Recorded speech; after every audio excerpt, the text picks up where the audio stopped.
bagong loan app na nag-auto-submit tapos nag-under review agad ng 2,000 pesos ang pag-usapan natin sa video na to.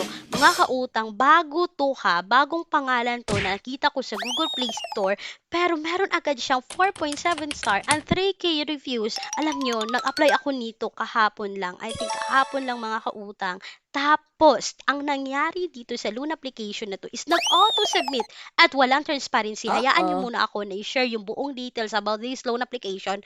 Baka mautangan niyo to. Kasi, binalikan ko ito ngayon. Hello mga kautang! Welcome back dito sa aking channel. This is Clarice, ang inyong number 1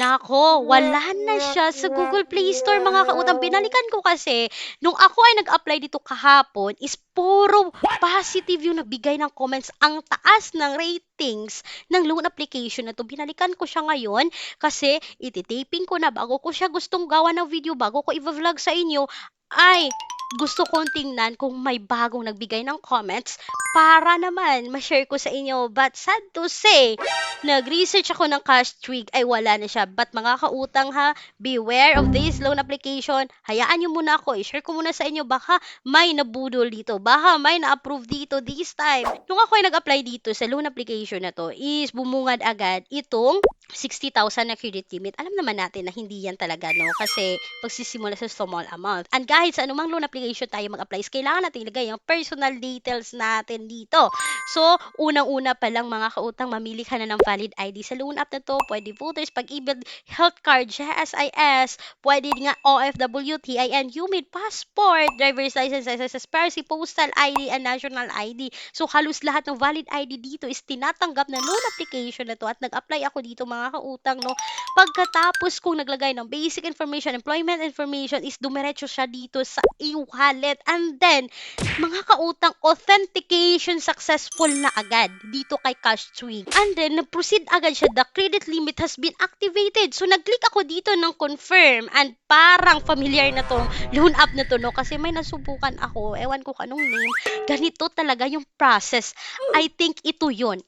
Pero napalit lang ng name, which is napalit siya ng Cash Twig. And by the way, wala na to sa Google Play Store, pero ginawan ko pa rin siya ng video, baka magbalik ito ulit at mautangan ninyo. So, the loan application has been submitted. You have requested one product. The total payment is 2,000. Mga kautang, pagka-click ko dito ng confirm, kasi gusto kong tingnan yung details, ito yung nakita ko. Your satisfaction is our motivation. If we help you to get quick funds, could you spare a minute and rate us 5 stars? Nako, kailangan daw natin mag-rate ng 5 stars dito. Ba't hindi ko yan ginawa? Then, ito na yung nakita ko. Quick Pesa, under review 2,000. Mga kautang, nako, nakakaloka. Nakakaloka tong loan app na to, no? 2,000 daw. Tapos, wala akong nakitang details, mga kautang. Hindi maklik talagang details dito sa loan app na to. Kaya, beware of this loan application. Mag-ingat kayo dito sa loan application na to. It's all about Cash Twig, mga kautang. Wala na to sa Google Play Store. But mga kautang, nag-search ako dito sa App Store. Nandito pa siya sa App Store. Kaya huwag kayong magpunta doon, huwag kayong umutang dito kasi wala akong nakitang nakasec registered ang loan application na to. Wala ito sa list of recorded online lending platforms, hindi submitting and hindi accessing entity. So, ibig sabihin, hindi po ito legal na nagpapautang. So, ang dami talagang nagsilabasan ngayon. Mapa-App Store man yan, mapa-Google Play Store, mapa-V-App Store ng mga utangan na ganito talaga nag-auto-submit, nag-auto-disport, walang transparency, hindi nakita ng details. Kaya beware of this loan application. At alam ko, dismayado ka ngayon. Pero, may mga alternatives tayo. Mga kautang, kita nyo naman, no, na meron akong mga listahan dyan sa pinned comment. Yan po ay subok na. Yan po ay mga okay. Okay utangan. Masasabi kong okay kasi kagaya ng Online Loans Pilipinas, si OLP is okay yan para sa mga first-time borrower. Diba? Si Crush Express, okay sa mga first-time borrower. Okay sila sa mga first-time borrower. Wag lang mag-reloan. Kasi medyo may kalakihan na, kagaya ni Digido, no? Zero interest yan. Si Manicat, zero interest. May kung ayaw nyo ng tag 7 days, tag 10 days, dito proceed tayo kay Tala. Si Tala is 61 days. Kahit kayo ay first time loaner, nag-a-approve si Tala ng postal ID. Ako postal yung ginamit ko. And now, 4-5 ng credit limit ko. Kung hindi kayo ma-approve kay Tala, may mabilis cash, may happy cash, may FT lending. Sino pa ba? Ang dami. Ang dami. May bilis. Baka ma-approve kayo sa bilis. Okay din si bilis mga kautang. So, ang daming alternatives natin and huwag pagsabay-sabayin yung pag-utang, mga kautang, sa kahit anumang loan app para hindi kayo mahirapan sa pagbayad, no? And beware of this loan application. Mga kautang, mostly yung mga nampupudol, yung mga hindi okay utangan, yung ang bilis mag-approve, ang bilis mag-disburse, sila yung nasa mga app store na loan app. No, bihira lang yan dito sa Google Play Store, but may iilan dito sa Google Play Store na ganyan yung ugali. But mostly, sa na-encounter na research ko, is dun talaga sa mga iOS, sa mga App Store, nagsilabasan ang mga ganitong loan app na after mo mag-apply, after mo makita yung details, as long as maklik mo, ang iba kasi mga kautang, hindi mo na click yung continue, but automatic na magpapasok. Ang iba naman nga, sige, click natin to, baka ma-approve, baka hindi. At yun, nagsisi, kahit nakita na nila na ganito yung details, ganito yung bayaran, nag-click pa rin. So, na-approve at naharas yun din.